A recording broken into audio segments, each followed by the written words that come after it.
molecular solids.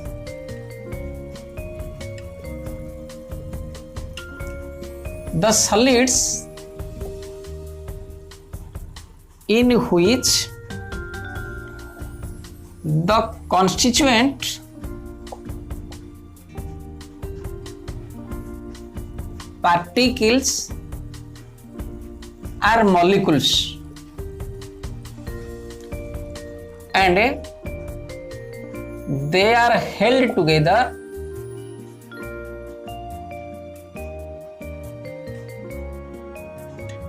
with a weak van der Waals force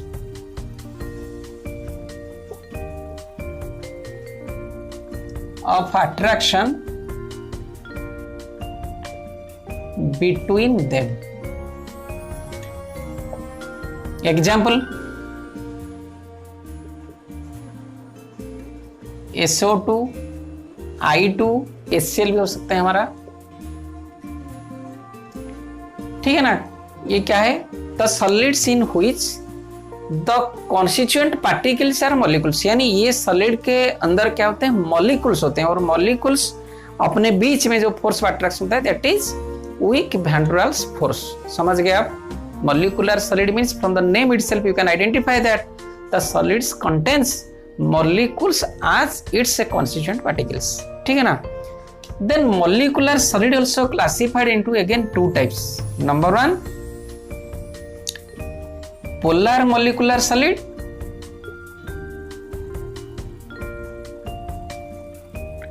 Number two, non-polar molecular solid.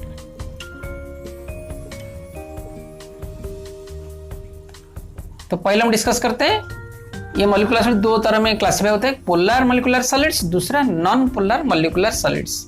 तो पहले हम लिखते हैं पोलर मॉलिक्यूलर सॉलिड्स। बहुत इसके नाम से भी आपको ये पता हो जाना चाहिए, polar molecular solids means the molecules which are present as the constituent particles they must be polar in nature. वो क्या होना चाहिए? पोलर होना चाहिए, तभी हम पोलर मॉलिक्यूलर सॉलिड बोलेंगे, यानी जो वो सॉलिड में जो मॉलिक्यूल्स होंगे वो पोलर नेचर होंगे। तो हम अगर एग्जांपल लेते हैं, आप देखिए NH3, अगर NH3 सॉलिड से फेड कर देंगे तो NH3 से पोलर मॉलिक्यूल, तो क्या होगा? पोलर मॉलिक्यूलर सॉलिड हो जाएगा। और HCl that is also polar, SO2 this is also polar. So अगर NH3 का हम सॉलिड लेंगे, HCl का सॉलिड लेंगे, SO2 का सॉलिड लेंगे, these are the polar molecular solids. आप समझ गए ना। तो ये पोलर मॉलिक्यूलर सॉलिड्स जो होते हैं, how they are bound with each other, what are the force of attraction in between that, you write the solids, the molecular solids in which the constituent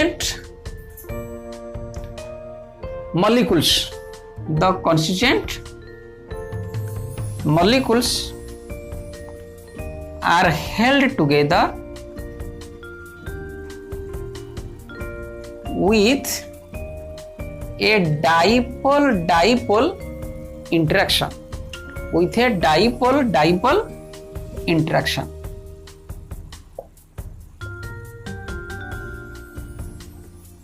How we can write it? With a strong dipole interaction, है ना? Strong dipole interaction. क्या है? ये जो molecules रहते हैं polar molecular solid में, ये कौन सा बॉन्ड से रहते हैं? Strong dipole interaction. Strong dipole interaction क्या है, आप समझिए इसको। ये स्ट्रॉन्ग डाइपोल इंटरेक्शन जो है ये क्या है? मान लीजिए हम HCl लेते हैं ना, ये HCl क्या है? H और Cl, this is polar because इसके बीच में जो शेयर्ड पेयर इलेक्ट्रॉन होगा वो किसके तरफ होगा? क्लोरीन की तरफ ज्यादा हो जाएगा, बिकॉज क्लोरीन का इलेक्ट्रोनेगेटिविटी ज्यादा है, तो ये नेगेटिविटी हो जाता है, पॉजिटिविटी हो जाता है। तो HCl एक मॉलिक्यूल, मान लीजिए दूसरा HCl लेते हैं, तो इसका भी पॉजिटिव, ये नेगेटिव। तो क्या होगा? ये जब ये अपने पास रहेंगे तो क्या होगा? इधर फिर क्या होगा? HCl माइनस, तो इनके बीच में फोर्स ऑफ अट्रैक्शन होगा। आप समझ गए? ये तो इनका पोलरिटी है, दोनों का HCl का पोलरिटी, इसके बीच में पोलरिटी है, इसके बीच में पोलरिटी है। और ये मॉलिक्यूल में this is known as dipole dipole interaction, यानी इसका डाइपोल है, इसका भी डाइपोल है, positive negative due to the difference in electronegativity ना, तो ये नेगेटिव लेता है, ये पॉजिटिव लेता है, इसका भी नेगेटिव, ये पॉजिटिव, तो इसका नेगेटिव इसका positive, this is known as dipole dipole interaction, यानी हर मॉलिक्यूल HCl का मॉलिक्यूल हर दूसरे मॉलिक्यूल के साथ क्या करेंगे, there will be force of attraction between the dipole, इसका पॉजिटिव से उसका नेगेटिव से इसका पॉजिटिव हो जाएगा, that is known as, this is also strong force, this is strong dipole dipole interaction. आप समझ गए, हमने HCl का एग्जांपल लिया, NH3 वैसे ही होगा, SO2 वैसे ही होगा। तो ये क्या हो गया, the molecular solids in which the constant molecules are held together with a strong dipole dipole interaction. Examples हमने लिखा NH3, HCl एंड SO2। और इसका कैरेक्टरिस्टिक्स क्या है, अगर प्रॉपर्टीज की बात करते हैं हम, अगर कैरेक्टरिस्टिक्स बात करते हैं,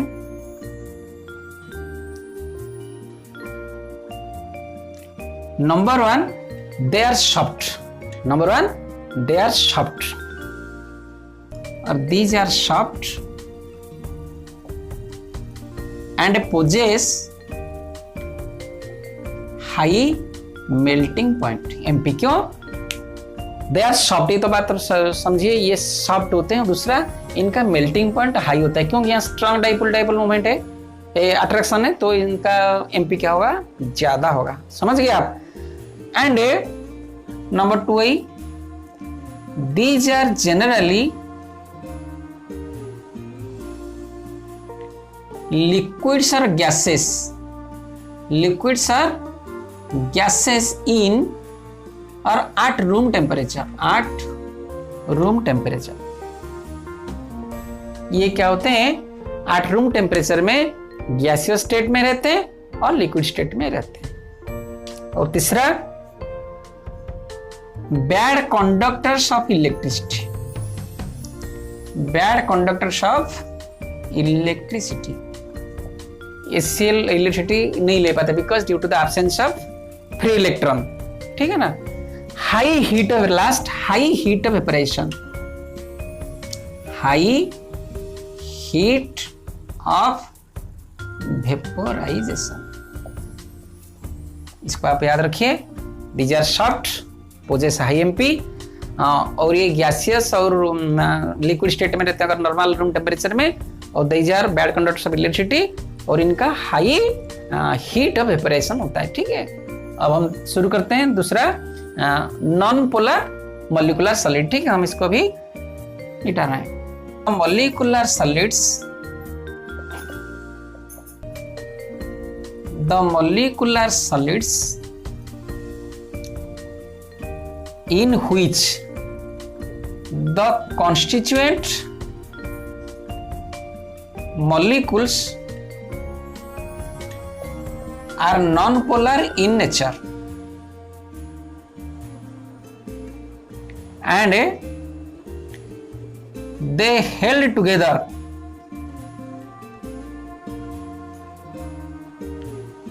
with ये weak dispersion force, with dispersion force.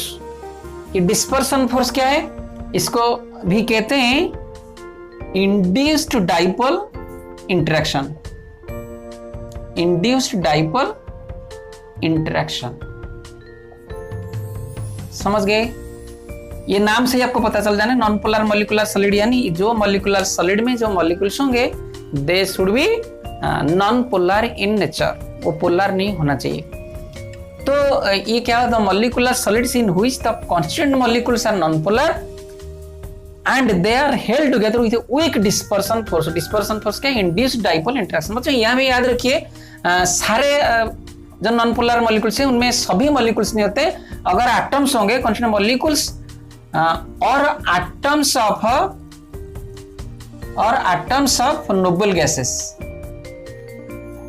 अगर नोबल गैसेस बचे तो मॉलिक्यूलर में होते नहीं, हीलियम हो या नियॉन हो, आर्गन हो, तो ये चीज एनी में रहते हैं ना, तो सिर्फ एटम में ही रहेंगे। कांस्टेंट मॉलिक्यूल्स और atoms of noble gases are non polar in nature, सारे नॉन पोलर ही होते हैं। तो नॉन पोलर का मतलब क्या आपको तो पता है, नॉन पोलर मान लीजिए हम लेते हैं H2 I2 CO2, ये सारे नॉन पोलर हैं, नॉन पोलर मॉलिक्यूल है, क्योंकि H और बीच में जो H है इनका जो शेड पेयर है वो तो बीच में ही रहेगा ना, तो पोलरिटीज पर नहीं रहेगा। I2 ऐसे ही, अगर I और I हम लेते हैं तो इनके बीच में भी क्या होगा, शेड पेयर क्या होगा, बीच में ही रहेगा। तो यहाँ these are non polar molecules. ये नॉन पोलर मॉलिक्यूल्स किसी फोर्स में रहते हैं। Induced dipole interaction, induced dipole interaction क्या है? मान लीजिए हम हाइड्रोजन गैस का डिस्कस करते हैं, तो H है, यहाँ भी H, वैसे यहाँ बहुत सारे H होंगे ना एक सॉलिड में, तो ये जो होते हैं इनके H बीच में, इसका भी इलेक्ट्रोनेगेटिव जितना है इसका भी उतना ही है, तो इनके बीच में डाइपोल कैसे इंड्यूस होता है? By the presence of some external magnetic field. जैसे हम रखते हैं, मान लीजिए H2 गैस हम एनवायरनमेंट रखते हैं ना, तो वहां अगर उसके चारों तरफ by presence of any magnetic field और एनी एक्सटर्नल मैग्नेटिक फील्ड और कोई दूसरा मॉलिक्यूल रखा हुआ हो कुछ हो, तो उसके प्रभाव से क्या होगा, इसके अंदर क्या होता है ना, डाइपोल इंड्यूस हो जाता है। मान लीजिए इस पे माइनस आ जाता है, इस पे प्लस आ जाता है। इसको और आपको अच्छी तरह समझाने के लिए मैं बता रहा हूँ। मान लीजिए एक हाइड्रोजन, इसके चारों तरफ एक इलेक्ट्रॉन घूम रहा है, this is in the form of clouds, घूम रहा है ना। अगर ये हाइड्रोजन एटम का चारों तरफ जब इलेक्ट्रॉन घूमता है, या मान लीजिए हमारा HCl रखा हुआ है, इसका क्या है, HCl का H+Cl- Na छोड़ दीजिए, H+Cl-, तो इसका जो मैग्नेटिक फील्ड है यानी जो डाइपोल है वो क्या होगा, इसके प्रभाव से ये जब इलेक्ट्रॉन घूमता है चारों तरफ बराबर होके, एक समय आएगा इसके तरफ ज्यादा, ये थोड़ा क्या हो जाएगा, इस तरफ डेंसिटी ऑफ इलेक्ट्रॉन भी इंक्रीज, समझ गए? तो इस तरफ क्या हो जाएगा, नेगेटिविटी विल ग्रेजुअली इंक्रीज, समझ गए? तो क्या होगा, वो हाइड्रोजन मॉलिक्यूल में इंड्यूस हो जाएगा डाइपोल, पॉजिटिव और नेगेटिव आ जाएगा। तो अभी क्या होगा, और you remember this is a temporary force, क्योंकि इंड्यूस होता है ना, अगर हम इसको यहाँ से सेल बाहर उसके बाहर से ले जाते हैं तो ये फोर्स खत्म हो जाता है। वही इंड्यूस फोर्स है, ये इनको बांध के रखा हुआ है, इंड्यूस डाइपोल इंटरेक्शन, और इसको बोलते हैं weak dispersion force which holds together the non-polar molecules, which holds together the non-polar molecules. और नॉन एटम भी हो सकते हैं अगर नोबल गैस हो तो। आप अभी समझ गए। तो इनका एग्जाम्पल क्या है, H2 I2 CO2 हमने और क्या लिख सकते हैं, जैसे हमने बताया He हो सकता है, Ne हो सकता है, आर्गन हो सकता है, ये सारे हो सकते हैं, क्योंकि ये एटम है, ये क्या है, मॉलिक्यूल है। समझ गए? H2 non polar, I2 non polar, CO2 non polar, ये भी सारे नॉन पोलर एटम्स हैं।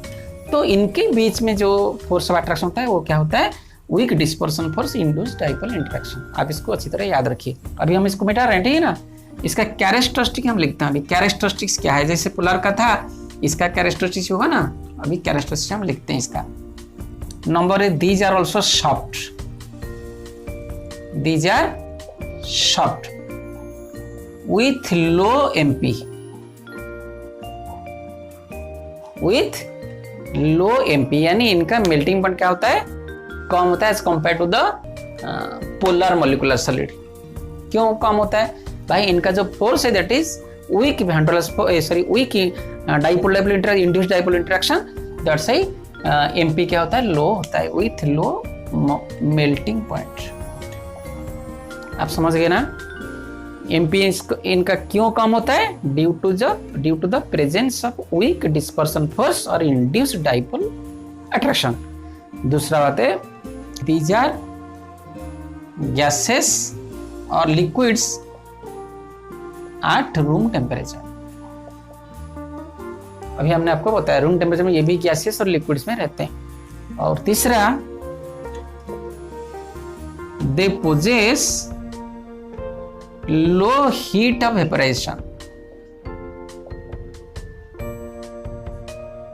इनका जो वेपराइजेशन हीट है ये भी लो है। Last two, they are also bad conductors of electricity.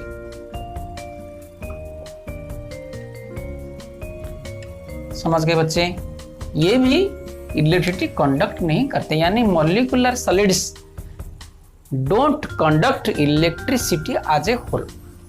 क्योंकि मॉलिक्यूल से ना इलेक्ट्रिसिटी कंडक्ट करने के लिए there must be the free electron और free ion should be there, but here it contains the molecules, so it is not at all possible in both polar and non-polar molecular solids. This was all about molecular solids.